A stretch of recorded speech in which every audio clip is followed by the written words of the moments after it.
Olá, Deus abençoe você, Deus abençoe sua vida. Olha só que fundo de batalha, né? Quando lembra batalha, guerra. Deus abençoe sua vida, Deus abençoe você que está conosco para mais um momento de reflexão dentro da Palavra de Deus. Já quero convidar você a estar aí se inscrevendo no nosso canal. Qual você se inscrevendo, você vai ser notificado quando sair conteúdo novo. Então, se inscreva no nosso canal, siga aí, dá um joinha aí para fortalecer o canal, porque o objetivo desse canal é esse, de levar a palavra para o máximo de pessoas possível.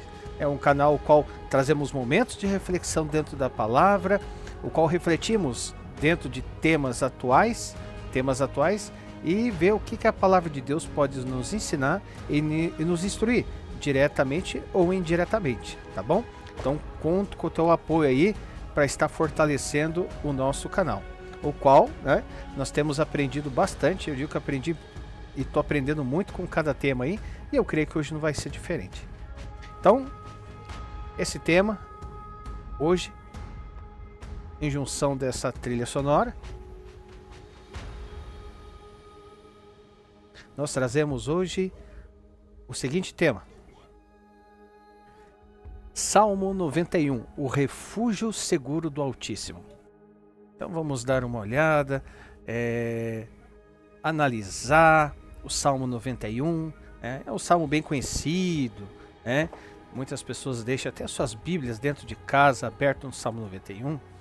Eu fazia isso até eu entender que a Bíblia aberta ela não consegue fazer, que na realidade fazer aquilo que eu achava que fazia na época da minha leiguice, vamos colocar assim, e não entendia. Eu achava que deixando a Bíblia no Salmo 91 aberto, isso ia como se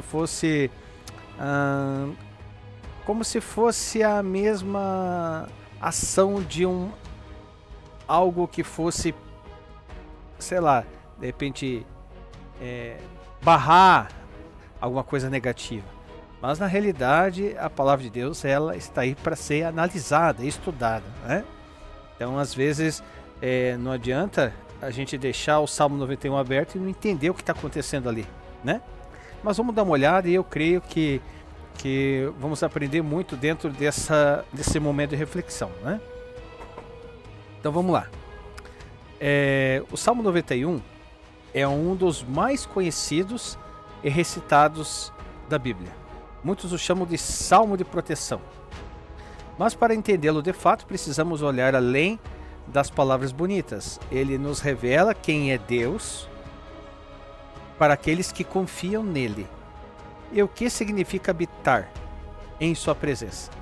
Não é uma promessa de que nunca teremos problemas, mas uma certeza de que em meio a eles o Senhor é o nosso abrigo seguro, né? Então vamos, exegeticamente falando, vamos dar uma olhada no texto. Salmo 91.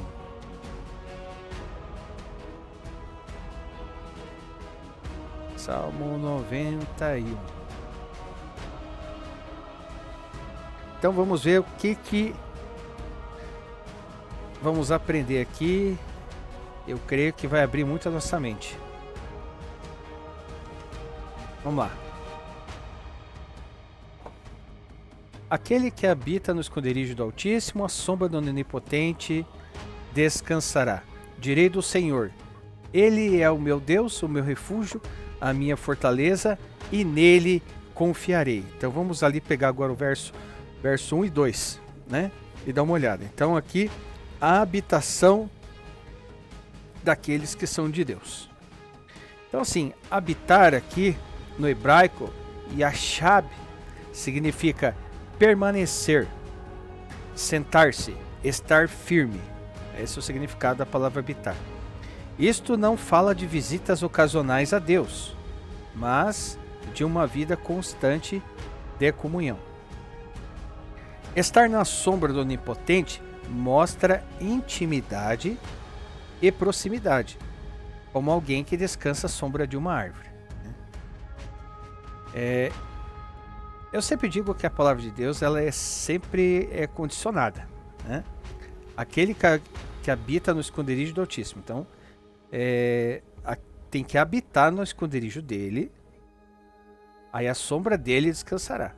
Então, primeiro você habita. Então ele já começa assim: aquele que habita no esconderijo do Altíssimo. Aquele que não habita, aí é uma outra história, né? Então, assim, a aplicação que nós tiramos dos 2 versos é: proteção não é um amuleto, mas fruto de viver perto de Deus diariamente. Foi o que eu disse no começo da reflexão. A palavra aberta ali, né? A página mais amarela da Bíblia é o Salmo 91, porque só fica aberto ali, né? Então só isso não faz as coisas acontecerem como devia, né? Vamos dar uma olhada agora no verso 3, 8. Vamos pegar aqui por partes. Porque ele te livrará do laço do passarinheiro e da peste perniciosa. Ele te cobrirá com as suas penas e debaixo das suas asas te confiarás. A sua verdade será teu escudo e broquel. Não temerás medo do terror de noite, nem da seta que voe de dia, nem da peste que ande na escuridão, nem mortandade que assole ao meio-dia. 1000 cairão ao teu lado e 10.000 à tua direita, mas não chegará a ti. Somente com os teus olhos contemplarás e verás a recompensa dos ímpios, né? Então aqui o salmista ele descreve a libertação do laço do passarinheiro, pestes perniciosas, flechas que voam de dia e mortandade que assola ao meio-dia, né? Então, assim, essas imagens elas têm a sua representatividade. Por exemplo, armadilhas invisíveis, perigos espirituais, doenças e pestes, aflições físicas e emocionais. E o ser humano, ele é um poço de sentimentos, né? Sentimentos e emoções. Ataques visíveis, perseguições e lutas do dia a dia. Ou seja, a promessa não é de ausência de lutas, mas de livramento, mesmo quando milhares caírem ao redor. Então aqui está falando de livramento, né?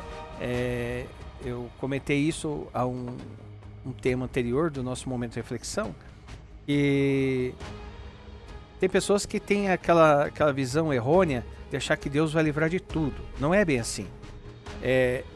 Muitas das vezes o objetivo de Deus é que não é o livrar da luta, mas é mostrar que Ele está com você na luta, né? Por exemplo, José no Egito, ele passou por diversas situações, e Deus se mostrou presente na vida dele. Então ele podia ter livrado da tentação da esposa de Potifar, podia ter livrado de ser jogado na cisterna, podia ter livrado da prisão e tantas coisas, mas não, Deus se mostrou presente na vida de José durante todos os processos. Então, muitas das vezes Deus não dá o livramento, mas Ele mostra que Ele está passando junto com você dentro da prova, né? Vamos dar uma olhada ali no verso 9 ao 13. Porque tu, ó Senhor, és o meu refúgio, no Altíssimo fizeste a tua habitação. Nem o mal te sucederá, nem praga alguma chegará à tua tenda. Porque os seus anjos darão ordem a teu respeito, para te guardar em todos os teus caminhos. Eles te sustentarão nas suas mãos para que não tropeces com teu pé em pedra. Pisarás o leão e a cobra, calcarás aos pés o filho do leão e a serpente. Então vamos lá. Aqui ele está falando sobre a certeza do 9 ao 13. Ele está falando sobre a certeza do livramento, né? Deus envia seus anjos para guardar os que confiam nele. Os que confiam. Então notamos a intimidade do salmista quando ele diz: porque tu, ó Senhor, és meu refúgio. Então assim, é uma convicção de fé.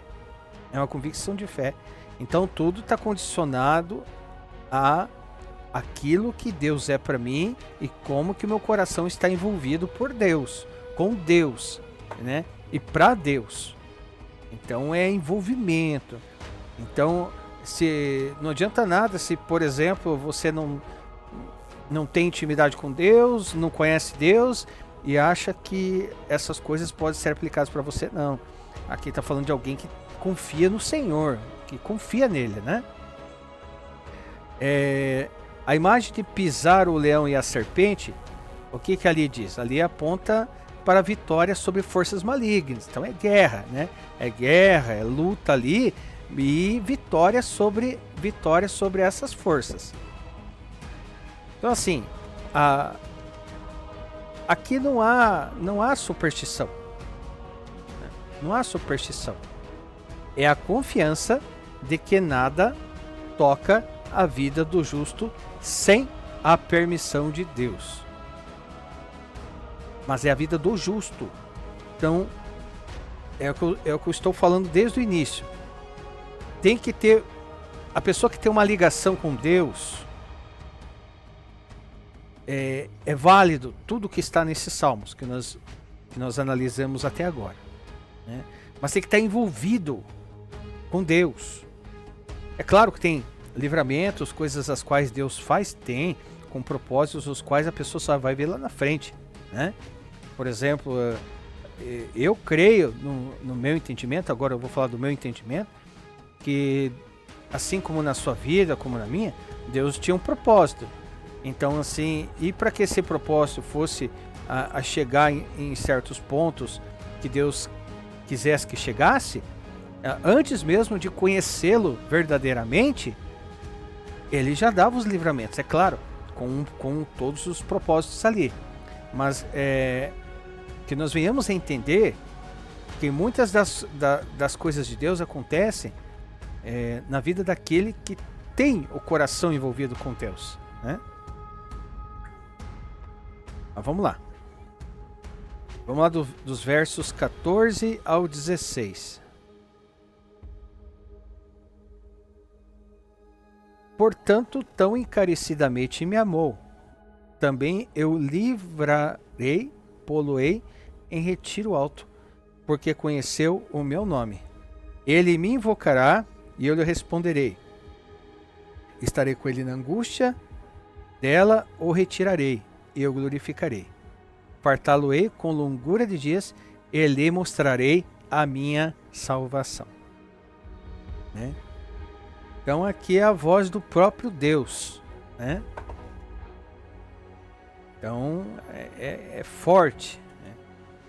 Quando você entende que é a própria voz de Deus falando, você vê, porque a mim se apegou com amor e eu livrarei, né? Então Deus mesmo fala, confirmando, né? Livramento, vamos lá, livramento, exaltação, resposta à oração, presença na angústia, salvação eterna. Então, o final aqui, né, o final, ele mostra que a maior promessa não é apenas vida longa, mas salvação em Cristo. Isso é muito, muito forte, muito forte. Então, que adianta muitas das vezes você ter uma vida longa e quando chegar naquele dia você não estará com Cristo. Sua vida foi longa, tanto, né? E não conseguiu conquistar o objetivo, né? E concretizar que a salvação venha sobre si, né? Mas vamos lá.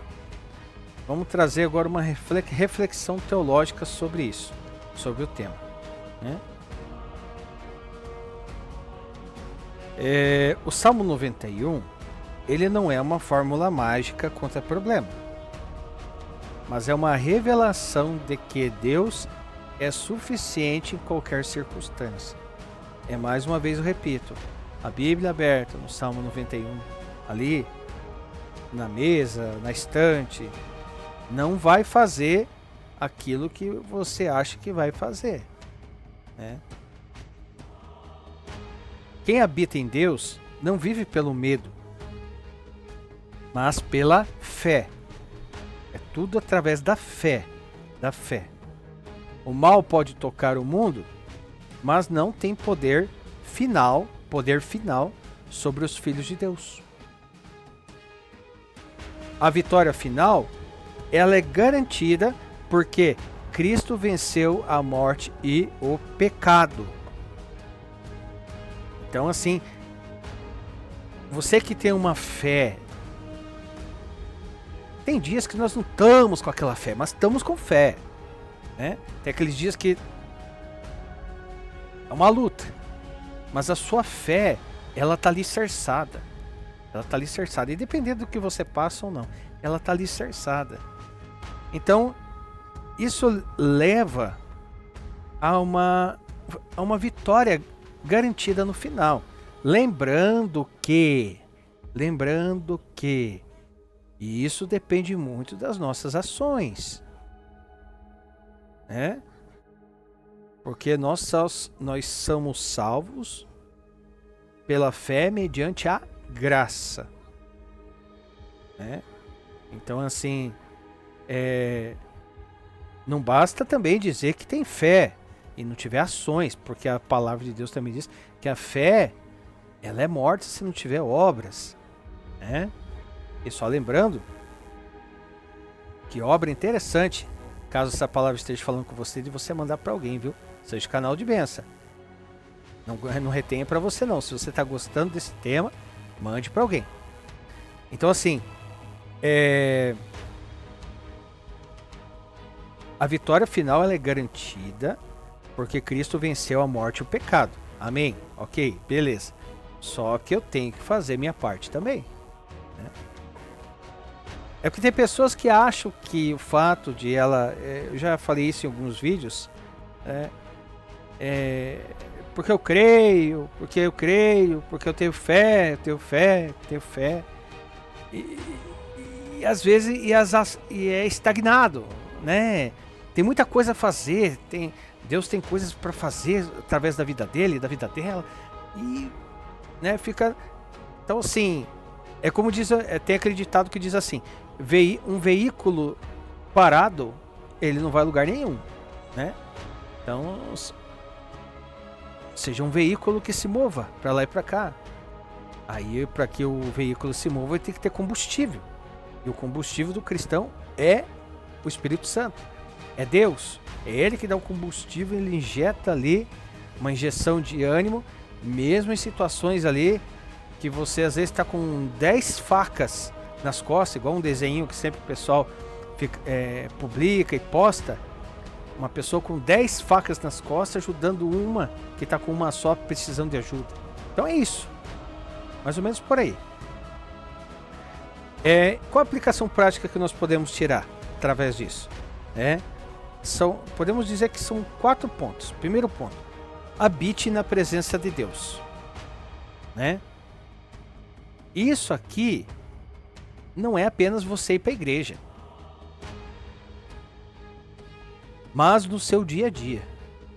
Habite na presença de Deus não só na igreja. Deus não está só na igreja. Deus está em todo lugar. Ele é onipresente. Ele está em todo lugar, presente em todo lugar. Tem gente que acha que Deus só está na igreja. E aí, para ela fazer as coisas certas, ela só quer fazer as coisas certas dentro da igreja. Aí fora da igreja ela é o saci, né? Vamos colocar assim. Então habite na presença de Deus, não apenas na igreja, mas no seu dia a dia, desde o levantar até o deitar.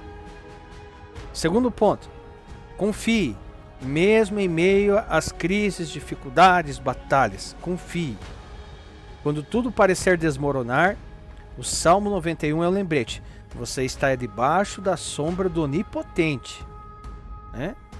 Você está ali na fortaleza de Deus. Então pode ter, não importa qual seja a negatividade que está tentando, você está na fortaleza de Deus, né?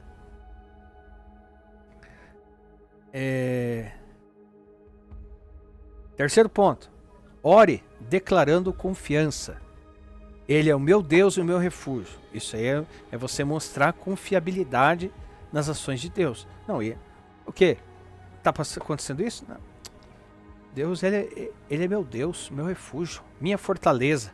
Minha fortaleza. Então assim, é a convicção que você tem que Deus está te guardando. Isso é mover com a fé, né? É você saber que Deus está protegendo, cuidando, te livrando de tudo que é mal, né? Quarto ponto, olhe para Cristo. Ele é a personificação desse salmo. Cristo é a personificação desse salmo. Nosso abrigo, nosso livramento e a nossa salvação. Cristo, né? E através disso nós chegamos a qual conclusão? Qual conclusão que nós chegamos? O Salmo 91 nos mostra que a verdadeira segurança, ela não está em muros, ou seja, ou armas, ou riquezas, mas está em quem? Em Deus. Em Deus. A verdadeira segurança está em Deus. Como eu falei, Ele não promete ausência de problemas, mas presença fiel em meio a essas tempestades. Porque Ele é fiel.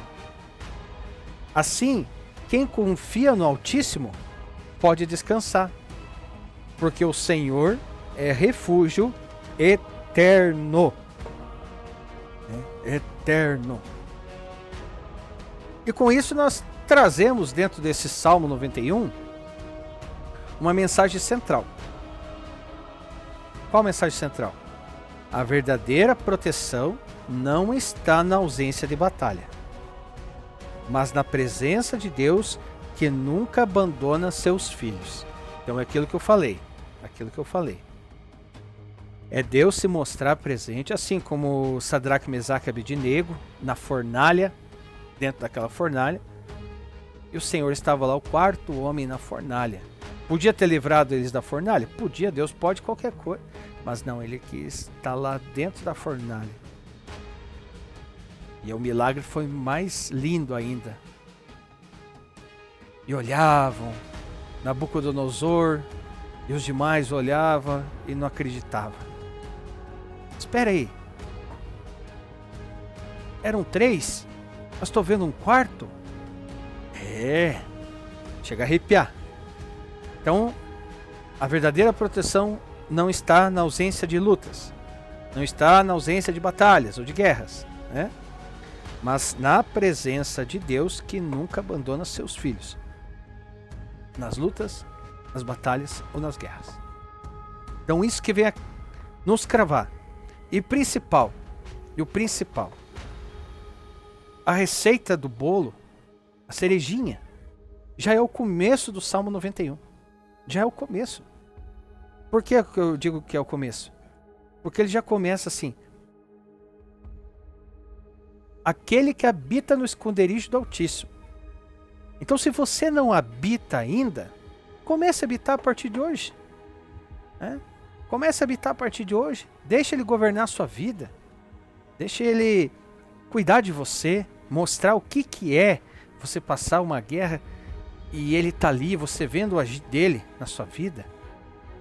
Só para você ver. É como eu digo. Com Jesus, tudo se torna, vou colocar assim, mais fácil. Por quê? Porque mediante a tua fé nele, você sabe que ele nunca perdeu uma guerra, nunca perdeu uma batalha. Então, por mais que espreme você, por mais que espreme, tá espremendo, tá moendo, você sabe que ele tá ali junto, né? Você sabe que ele está ali junto. Daniel, quando foi jogado na cova dos leões, a presença do Senhor estava ali com ele. Não livrou da cova, mas estava junto com Daniel na cova. Sadraque, Mesaque e Abednego estava com eles dentro da fornalha. Então Deus se mostra presente nos nossos dias. Mas, aquele que habita no esconderijo do Altíssimo. Tudo isso começa sobre a nossa vida quando a gente está, ou seja, aquele que habita no esconderijo do Altíssimo. Então, se você habita nesse esconderijo do Altíssimo,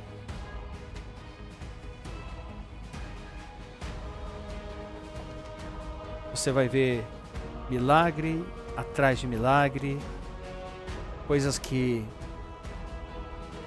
o nosso natural não consegue explicar, coisas que o homem não sabe explicar. E quem que consegue explicar Deus? Deus é inexplicável. Então, habite no esconderijo do Altíssimo. Se você não estiver habitando, comece a habitar o mais rápido possível para você ver o que é você está habitando o esconderijo do Altíssimo. Aí sim, você habitando o esconderijo do Altíssimo, a sombra do Onipotente descansará. Imagine você descansar mediante uma luta difícil. Imagine você descansar mediante uma batalha. Você consegue descansar quando você sabe quem é o teu Deus, quem é o teu Senhor. Amém? Pessoal, então por hoje é só. Muito bom, aprendi muito aqui. Devemos nos apegar a Deus o máximo que a gente puder. Não porque Ele vai livrar, não, né? Mas porque Ele nos amou primeiro. Então, mesmo sabendo de todas as nossas falhas, Ele nos amou. Então devemos amá-lo porque Ele nos amou primeiro, sem querer barganha, sem querer fazer nada para querer nada em troca, apenas porque Ele nos ama, né? E é um amor incondicional, é um amor verdadeiro, puro e fiel. Pessoal, Deus abençoe você. Se essa palavra falou com você, assim como falou comigo, mande para alguém. Seja um canal de bênção. Às vezes você conhece alguém que está passando por uma dificuldade e a pessoa está desacreditada. De repente, através dessa reflexão que me deu força, acredito que deu força em você também, essa pessoa venha a ser revigorada por essa palavra. Porque a palavra ela tem esse objetivo também. Revigorar, levantar, né? Seja um canal de bênção, seja um canal de bênção. Nós estamos num mundo que o amor está se esfriando muito. E isso não está só associado às pessoas que não conhecem a Deus. Isso aí está associado às pessoas que conhecem a Deus. As coisas estão acontecendo e está esfriando a fé de muitos. Mas a gente sabe que aquele que habita no esconderijo do Altíssimo, a sombra do Onipotente descansará. Tá bom? Você que gostou dessa palavra, dá um joinha aí para dar uma força para o nosso canal, né? Sugestão de temas, concordo, não concordo, tá totalmente liberado aí os comentários para você colocar a sua opinião, tá bom? Deus abençoe, fique com Deus e eu te aguardo, viu? Te aguardo no nosso próximo momento de reflexão, se assim o nosso grande Deus permitir, em nome do Senhor Jesus. Deus abençoe.